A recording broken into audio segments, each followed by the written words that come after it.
오늘 우리에게 주신 말씀은 누가복음 14장 15절에서 24절까지의 말씀입니다.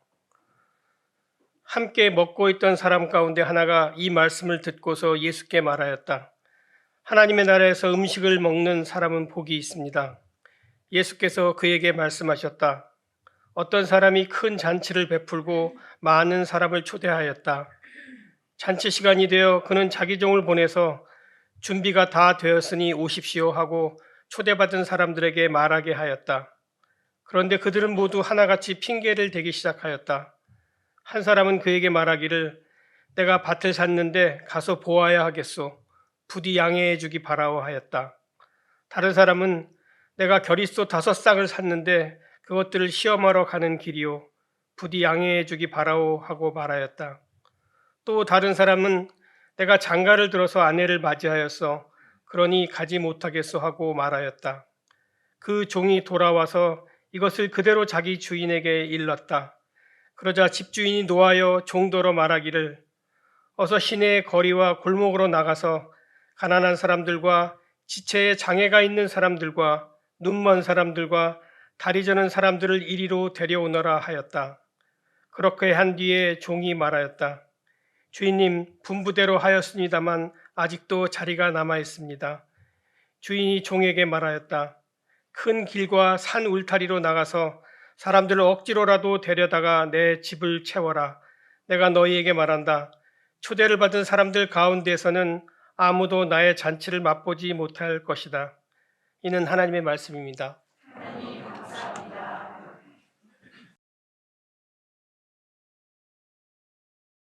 안녕하세요. 네, 순피청파 교회 그리운 여러분들의 얼굴을 보면서 예배를 드리게 되었습니다. 형제 자매 여러분, 주님의 은혜가 평강이 여러분과 함께 하시길 빕니다. 제가 어떻게 보입니까? 좋아 보여요? 저를 만나는 사람들마다 목사님 참 좋아 보이셔요 하고 얘기하는데 이구동성으로 그렇게 얘기하기 때문에 저는 그 말을 믿기 시작했습니다. 사실 왜 그러냐면은 사람들이 정말 좋아졌다고 얘기를 하는데 편해 보인다고 얘기하고 그러는데 이유는 하나입니다. 제가 은퇴 목사이기 때문에 그럽니다. 제가 좋아하는 목사님이 계신데 그분은 다른 분들은 제게 다가와가지고 목사님 은퇴를 축하드려야 하나요? 아니면 서운하지 않으신가요? 뭐 온갖 소리를 하는데 그분은 엄지 2개를 들고 저한테 다가와서 정말 축하한다고 인사해서 제가 그 마음을 아주 기쁘게 받아들였습니다.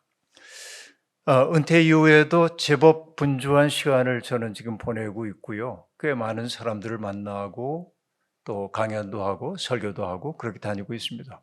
그러나 지치지 않습니다. 행복하게 하루하루를 지내고 있습니다. 왜 그럴까 생각해 보니까 뭔가를 책임지고 있는 위치에 있다고 하는 것 자체가 매우 무거운 일이기 때문에 그러합니다. 언제나 기본값으로 책임의 무게가 제 어깨에 무겁게 들려 있었습니다. 어느 날 책을 읽다가 어느 유대인 랍비가 쓴 책인데 읽다가 깊이 공감되는 장면을 만났습니다. 그분이 뭐라고 얘기하냐면은 리더가 된다는 것은 매우 어려운 일이다. 그리고 그가 유대인이니까 특별히 유대인들의 리더가 되는 건 어렵다. 그리고 그 다음에 뭐라고 얘기하냐면 스피리추얼 리더가 되는 건 더 어렵다. 영적인 리더가 되는 것은 더 어렵다. 그렇게 얘기하면서 뭐라고 말하냐면 리더들은 언제나 공적 얼굴을 가지고 있어요. Public face, 공적 얼굴을 가지고 있습니다.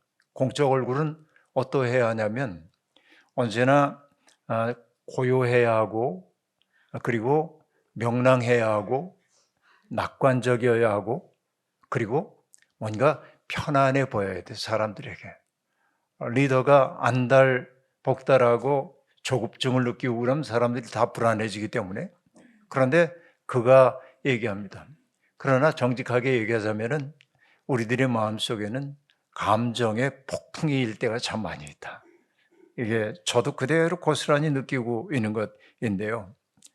그 왜 감정의 폭풍이 일어나냐면 우리와 함께하고 있는 사람들 사이에 있는 깊은 분열을 볼 때 감정의 폭풍이 일 때도 있고요. 우리가 직면하고 있는 문제를 쉽게 해결할 수 없다는 생각 때문에 감정의 풍랑이 일 때도 있습니다. 그리고 우리가 서 있는 삶의 자리라고 하는 게 마치 얇은 살얼음판 위에 서 있는 것처럼 위태롭다. 그렇게 얘기합니다. 이게 우리를 힘들게 만들기도 합니다. 살얼음판 위에 서 있다고 하는 얘기는 동서고금을 막론하고 사람들이 위태로운 삶의 지경을 얘기할 때 항상 쓰는 말인 것 같습니다. 사실 동양의 고전인 시경에도 그런 얘기 나오거든요. 우리가 얼마나 조심스럽게 살아야 하는지를 얘기하면서 한자라서 죄송합니다만 여림, 쉬면 깊은 그 물가에 서 있는 것처럼 살아야 하고 조심스러워야 한다는 얘기죠. 림, 임한다 그런 얘기예요. 여는 같을 여자입니다.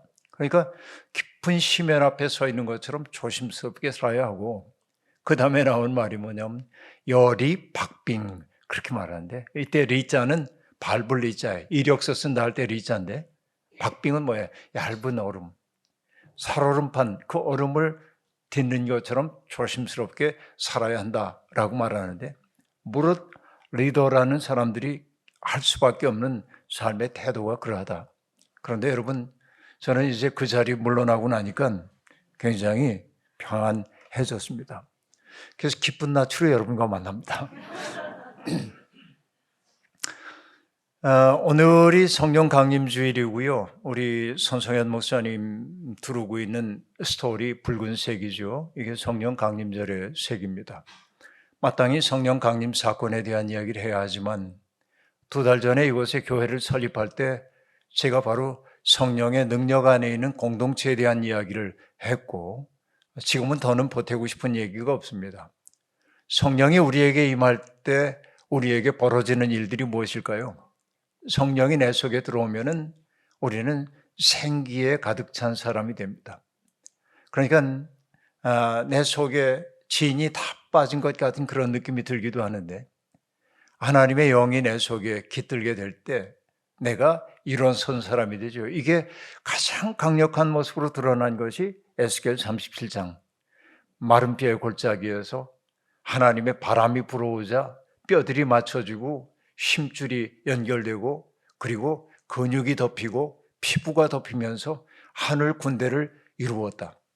마른 뼈처럼 서거기고 있던 이들이 일어나서 하늘 군대를 이루었다. 이게 성령 강림에 대한 가장 강력한 이미지라고 얘기할 수 있겠습니다. 그리고 성령 강림이 일으키는 또 다른 굉장히 중요한 사건 가운데 하나는 뭐죠? 세상은 끊임없이 우리를 나와 남을 가르면서 살았습니다. 나는 나고 너는 너고 네 아픔은 내 고통이고 나는 내 고통이 따로 있고 이렇게 삽니다. 그러나 성령은 그 담을 무너뜨림으로 우리가 손을 잡게 만듭니다. 이것을 다른 말로 얘기하면 성령이 하는 굉장히 중요한 일 가운데 하나가 뭐냐? 연결될 수 없었던 사람들을 연결하게 해요. 그래서 내 고통을 내 고통처럼 느끼게 만들어요. 내 기쁨을 내 기쁨처럼 느끼게 만드는 거죠. 이게 성령 충만함입니다. 한국교회에서 성령 충만하면은 방언을 하고 예언을 하고 봉봉 뛰고 이런 현상으로 얘기를 하고 있지만은 성령에 충만한 사람들은 가만히 있어도 다른 사람에게 활기를 주고 그리고 가만히 있어도 끌리는 매력이 있는 사람이 되는 거예요. 이게 성령의 충만함이라고 얘기할 수 있겠습니다. 개인적인 변화가 나타나고 공동체의 변화가 나타나고 공동체의 변화가 세상의 변화로 나타나는 거죠. 이게 성령이 하시는 일이라고 얘기할 수 있겠습니다. 자, 그러면 이런 성령 안에서 살아가는 사람들의 삶이 어떠해야 하는지를 살펴봐야 할 텐데 오늘 우리가 선택한 본문은 누가복음 14장인데 14장 전체가 다 중요합니다. 왜냐하면 예수를 믿는 사람으로 산다는 것이 무엇인지를 정말 절묘하게 드러내고 있기 때문에 그러합니다. 14장 1절부터 등장하는 얘기는 어떤 얘기냐면 예수님이 어느 바리새파 사람의 집에 초대받으신 이야기가 등장합니다. 근데 그 자리에 수종병 환자가 한 사람이 있었습니다. 그때 주님이 그 사람들에게 질문을 합니다. 안식일에 선한 일을 하는 게 옳으냐 아니면 하지 말아야 할 일이냐 이렇게 묻습니다. 그러자 그들은 묵묵부답입니다. 선한 일이라고 하는데 문제가 있습니다. 하면 안 됩니다. 하면 무정한 사람이 될 것 같고, 해도 됩니다 라고 말하면 안식일을 어기는 것처럼 보이기 때문에 그들은 묵묵부답이었습니다. 그런데 주님은 그 수종병 환자를 그날 고쳐주십니다. 그리고 안식일에 생명을 살리는 것이 마땅하다라고 말합니다. 자, 바리새파 사람들은 생명을 살리는 게 옳으냐 그러냐라는 질문을 했을 때 왜 대답을 하지 못했을까요? 그들을 탁 사로잡고 있는 것은 내가 가지고 있는 신학적 진실을 지켜야 한다고 하는 당위성 때문에 그러합니다. 내가 가지고 있는 신학에 의하면 안식일에는 일하면 안 되는 거죠. 원리와 규칙을 지키는 거예요. 이게 중요해요.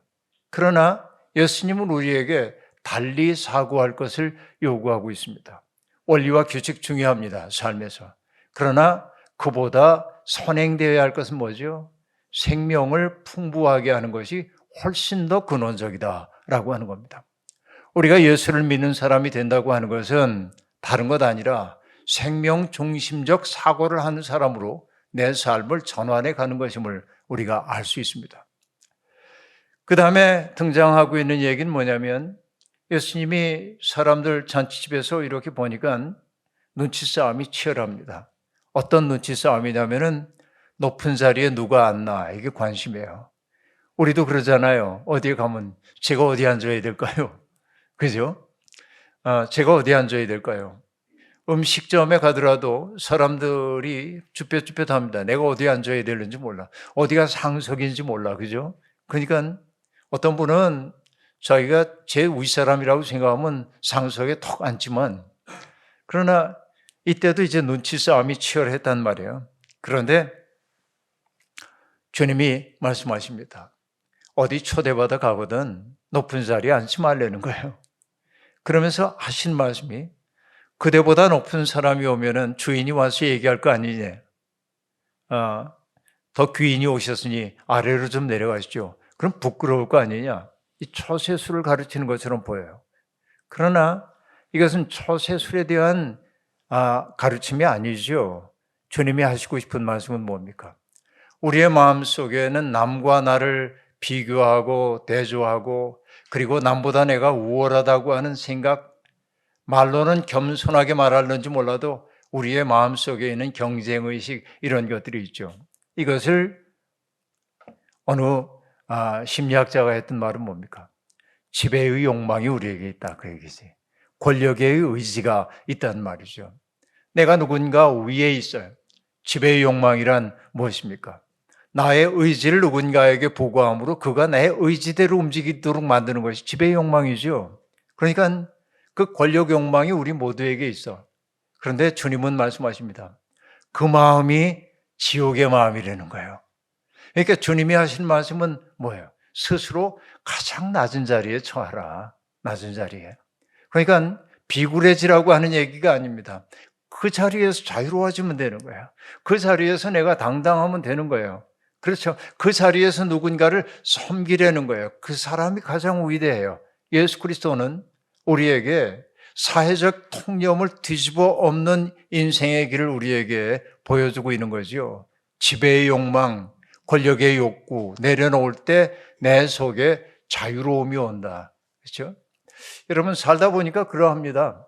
제가 이제 군목 생활을 하다가 전역을 했는데 버스를 타고 이렇게 가다 보니까 헌병이 이렇게 올라와서 군인들 검문을 하는데 내가 헌병을 이렇게 바라보고 있었어요. 근데 얘가 날 쳐다보고 멀뚱멀뚱 가요. 근데 낯설어. 얘가 왜 나한테 인사 안 하지? 전 장교였거든요. 그런데 이 병사가 왜 나한테 인사 안 해? 그러고 보니까 나는 군복을 벗었거든요. 이게 뭐냐면 나는 인사받아야 돼. 나는 여기서 이런 대접을 받아야 돼. 라고 하는 이것이 우리의 삶을 어렵게 만들어요. 여러분 대접받으려고 하지 말고 자기의 마음을 턱 내려놓고 나는 섬기는 자로 이 자리에 왔다라고 얘기할 때 내게 주어지는 것은 굴욕감이 아니에요. 자유로움이다 말이지. 예수 그리스도는 그런 삶을 우리에게 보여주고 있습니다. 그 다음에 주님이 사람들에게 잔치자리니까 얘기합니다.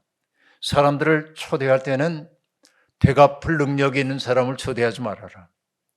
되갚을 능력이 있는 사람 아니라 되갚을 능력이 없는 사람들을 초대하래요.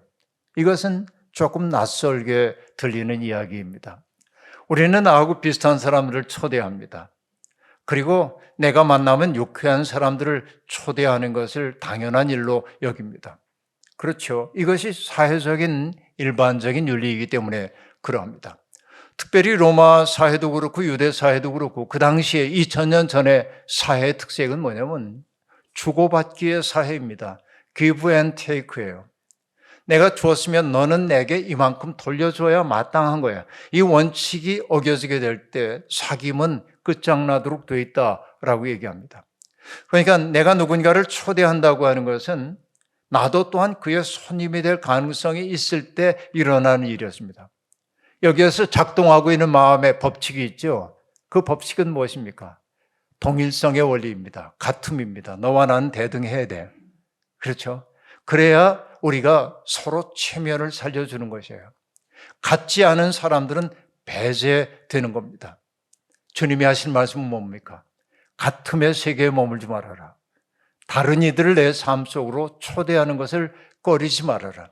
깨름직해 보이는 사람들을, 그렇죠?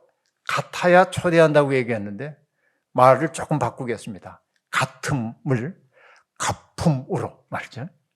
되갚아 주는 능력이 있는 사람만 내 손님으로 맞아들이는 것, 이것이 우리의 삶을 지옥으로 만든다는 겁니다. 예수 그리스도가 우리에게 가르쳐주고 있는 삶의 원리는 매우 단순합니다. 어떤 얘기죠? 거저 받았으니 거저 주어라. 우리가 하나님의 은혜 속에 살면서 거저 받았어요. 넘치도록 받았습니다. 그러니까 돌려줘야 합니다. 내가 대접을 받고자 하는 대로 남을 대접해라. 이게 넘침의 윤리입니다. 넘치도록 받았습니다. 줘야 합니다. 이것을 폴리que르라고 하는 사람은 넘침의 논리라고 얘기합니다. Logic of superabundance라고 얘기하는데 넘치는 거예요. 넘치는 윤리. 그래서 예수 그리스도께서 하신 말씀이 그대로입니다. 뭐라고 얘기하냐면 너를 미워하는 사람에게 잘해주고 너를 저주하는 사람을 축복하고 너를 모욕하는 사람을 위해 기도해라. 그렇게 말합니다. 이게 넘침의 윤리입니다. 우리는 어떻게 삽니까? 나를 미워하는 사람 미워하는 게 당연합니다. 우린 그렇게 즉각적으로 반응합니다. 누가 나를 미워한다? 그럼 나도 미워하는 거예요. 이게 즉각적 반응입니다. 누가 나를 저주한다? 그러면 나도 같이 저주하는 거예요. 누가 나를 모욕한다? 모욕 되갚아주는 거예요. 주님은 말씀하십니다. 아니, 그러지 마라. 그게 인생의 패배자라는 거예요. 그렇죠? 우리는 넘치도록 받아서 이게 넘침의 로직이고 넘침의 ethics, 넘침의 윤리라고 얘기할 수 있어요. 기독교의 삶은 바로 그런 삶이라고 얘기할 수 있습니다. 자, 그리고 초대에 대한 이야기를 하고 난 다음에 예수님이 하나의 비유를 들어 말씀하고 있습니다. 어떤 사람이 잔치를 베풀고 사람들을 초대했다는 거예요. 자, 먼저 초대장을 보냈겠죠. 지금식으로 얘기하면 예, 제가 가겠습니다. 기꺼이 그 잔치 참여해야죠. 응답을 받았습니다. 마침내 잔치날이 되어가지고 하인들을 보내가지고 오십시오. 다 준비됐습니다. 우리 함께 즐깁시다. 라고 얘기를 합니다. 잔치는요, 유대교 사회에서 하나님 나라의 비유이기도 합니다. 잔치에는 뭐가 있습니까? 음식이 있고요. 잔치에는 만남이 있고요. 잔치에는 이야기가 있습니다. 함께 만나 이야기하고 음식을 나누고 그리고 낯선 사람과 만나 벗이 되는 즐거움이 있는 것이 잔치입니다. 그런데 어떤 사람이 오십시오 하자 핑계를 댑니다. 주인에게 가서 말씀 좀 잘해주세요. 내가 사실 밭을 샀는데 밭에 나가봐야 하거든요. 그렇게 말합니다. 초대를 거절하는 핑계를 대고 있는 거예요. 굳이 이렇게 그 카테고리로 만들고 싶은 생각은 없지만은 이 사람의 문제는 뭘까 하고 생각해 보니까 이 사람은 낯선 이들과의 만남, 혹은 낯선 사람들과 만나 이야기를 나누고 음식을 나누는 것보다는 내가 지금 가지고 있는 일, 소유, 여기에 더 골똘하다 하는 얘기입니다. 이 사람에게 온통 관심이 있는 것은 뭐냐면 타자의 세계가 아니에요. 내가 가지고 있는 것, 이걸 붙드는 게 더 중요한 거예요. 칼 폴란이라고 하는 경제학자가 있죠. 그분이 했던 유명한 얘기가 있습니다. 오늘의 현대 세계를 가리켜서 악마의 맷돌이 돌아가고 있대요. 세이타닉 밀 하고 얘기하는데 사탄의 맷돌이 돌아가고 있대. 어떤 얘기일까요? 사탄의 맷돌에는 뭐든지 다 집어넣어요. 우리가 소중하게 생각하는 것들, 삶의 여유, 우정, 사랑, 누군가에 대한 책임감, 그렇죠? 누구를 긍휼히 여기는 마음, 이런 모든 것들을 맷돌에다 놓고 들들들들 갈아. 그래서 그 맷돌에서 뭐가 나와야 하냐면 이익이 나와야 되는 거예요. 이익이라고 하는 원리가 사람들을 지배하고 있는 거 온통. 그러니까 이익동기라고 하는 게 사람들을 지배할 때 세상은 지옥처럼 변하는 거죠. 바로 그게 사탄의 맷돌이라고 얘기를 하고 있는 겁니다. 그러니까 여기 밭을 샀기 때문에 내가 그 초대에 응할 수 없어요 라고 말하는 사람은 사탄의 맷돌을 돌리고 있는 사람이라고도 얘기할 수 있습니다. 오늘 우리는 어떤지 돌아볼 필요가 있죠. 그 다음에 두 번째 사람은 뭐라고 말하냐면 내가 꼭 갔으면 좋겠는데 갈 예정이었는데 내가 소를 5겨리를 샀는데 이 소들이 일 잘하는지를 좀 실험을 해봐야 되기 때문에 잔치에 갈 여유가 없네요. 주인에게 좀 잘 얘기해 주세요. 여러분, 소 5겨리를 산 사람에게 가장 중요한 건 뭐냐면 해야 할 일입니다. 내가 지금 해야 할 일이 있어. 그러니까 그 일을 하는 게 우선이지 그 잔치, 생산적이지 못한 잔치에 가는 것은 게으른 자들이 하는 일이야. 나는 음식 관심 없어. 나는 사람들과 노닥거리는 거 싫어. 그러면서 이 사람은 자기의 일에 몰두하고 있습니다. 일을 열심히 하지 않은 사람을 그는 아주 싸늘한 시선으로 바라보죠. 게으른 자들 이렇게 바라봅니다. 판단하고 마는 것이죠. 그러니까 그에게는 우정을 위해 시간을 낼 수 없어요. 우정을 위한 시간을 낼 수 없습니다. 그것은 생산적인 시간이 아니기 때문에 그렇습니다. 요즘 제가 행복한 까닭 가운데 하나는 우정을 위한 시간을 많이 쓸 수 있다는 데 있는데요. 이게 얼마나 좋은지 모르겠어요. 그리고 여러분, 일에 몰두하다 보면 우리가 어떤 능력을 잃어버리냐면 해찰하는 능력을 잃어버려요. 일직선으로 가면 해찰 못하죠. 좀 딴짓도 좀 해야 하잖아요. 꽃이 피었네. 그죠? 한눈 좀 팔아야 하잖아요. 그래 내 삶에 여유가 온단 말이에요. 그런데 여기 일 중심의 사고를 한 사람은 쟤는 왜 저렇게 한눈 파는지 몰라 이래요. 근데 그렇게 목적 지향적인 삶을 살고 있는 사람들이 잃어버리고 있는 가장 중요한 인생의 가치가 있단 말이에요. 그게 뭐냐? 경탄하는 능력을 잃어버린다. 뭔가 세상을 바라보면서 칼 야스퍼스라고 하는 철학자는 이 세상이 하나님의 암호로 가득 차 있다고 했는데, 물론 철학자이기 때문에 하나님이라고 안 하고 초월자란 말을 썼지만 초월자의 암호가 가득 차 있다는데 우리는 암호 해독 하나도 안 하고 팍 가는 거예요. 이게 일중심적 사고를 한 사람들의 모습이라고 볼 수 있습니다. 원주에 가면 시인이면서 목사이고 저한테는 아주 좋은 형님인 고진아 목사라는 분이 살고 있는데 그 목사님은 원주 시골에 조그만 집 한 채를 샀습니다. 아주 낡은 집입니다. 페인트 칠도 하지 않은 흙이 뚝뚝 떨어지는 석가래 밑으로 흙 떨어지는 그런 집입니다. 얼마나 불편합니까? 그래서 그는 자기 집에 당호를 써붙였어요.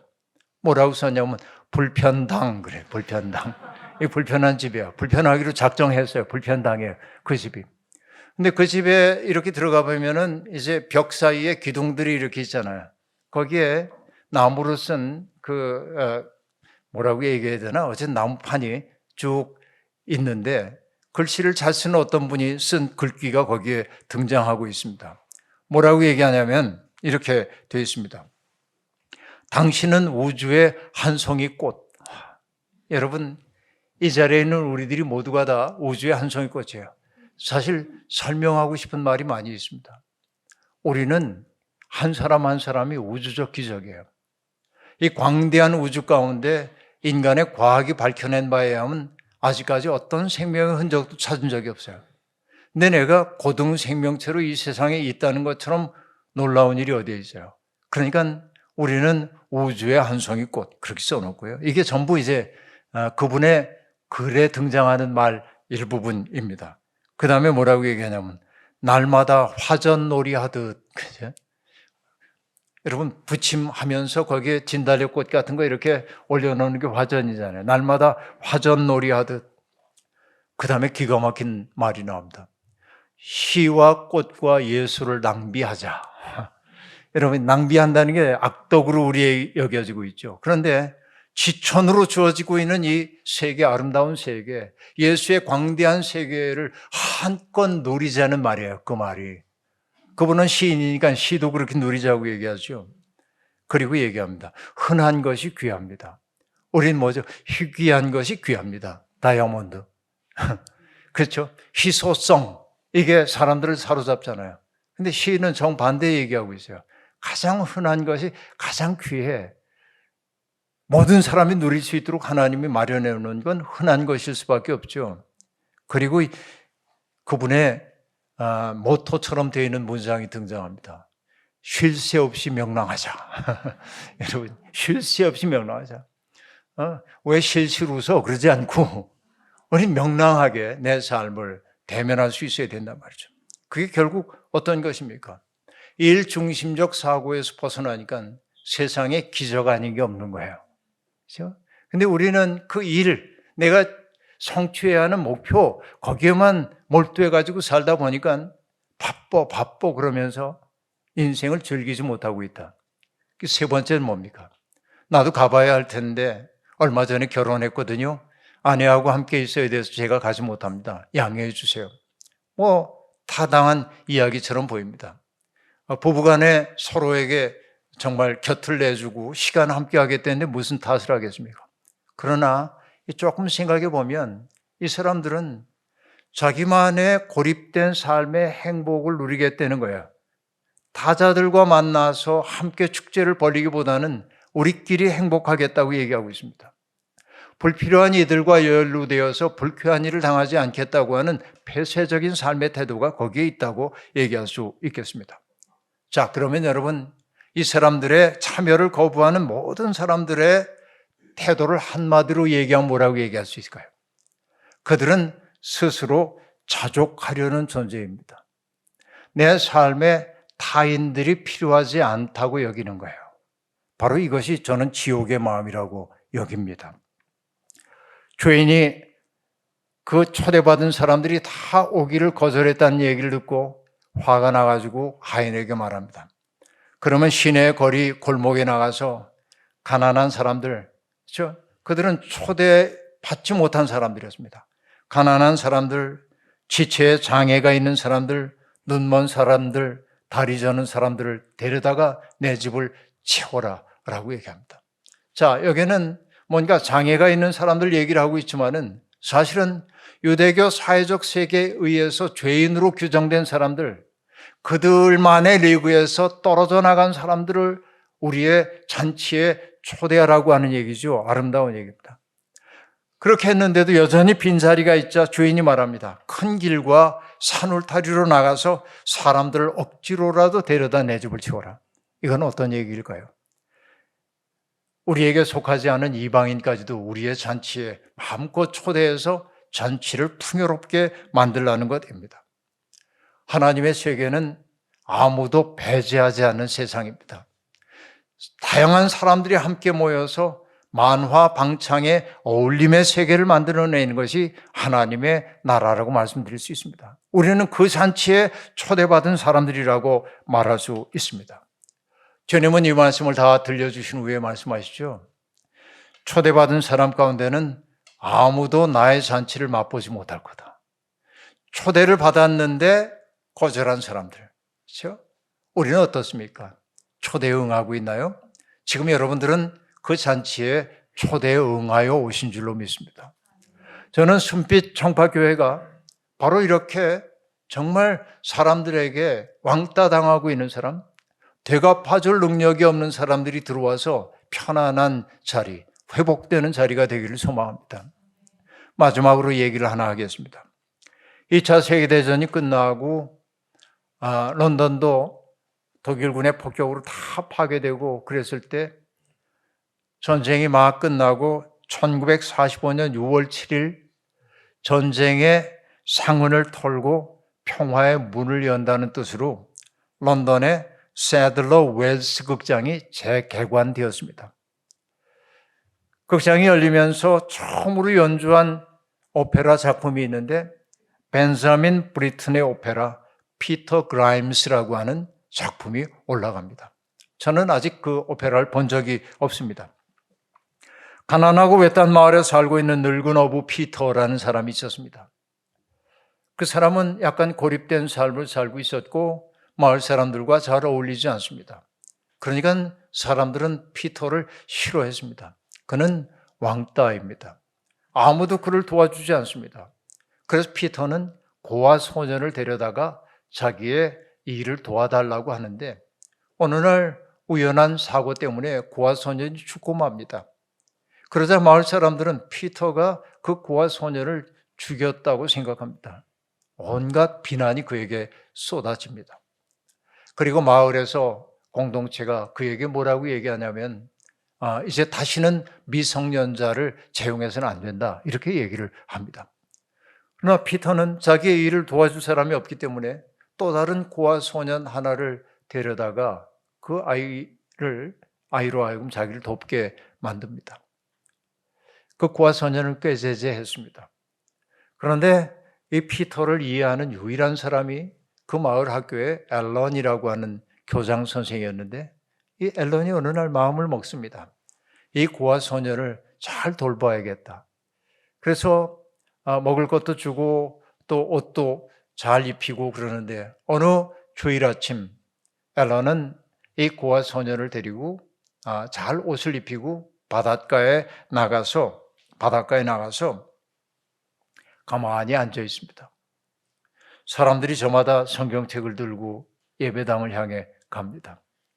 그런데 그들은 소년과 앨런을 마치 짐승을 바라보듯 바라봅니다.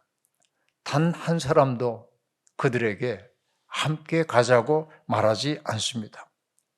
앨런과 소년은 쓸쓸했지만은 바닷가에 앉아 이야기를 나누는 동안 교회에서 들려오는 찬송가 소리가 들려옵니다.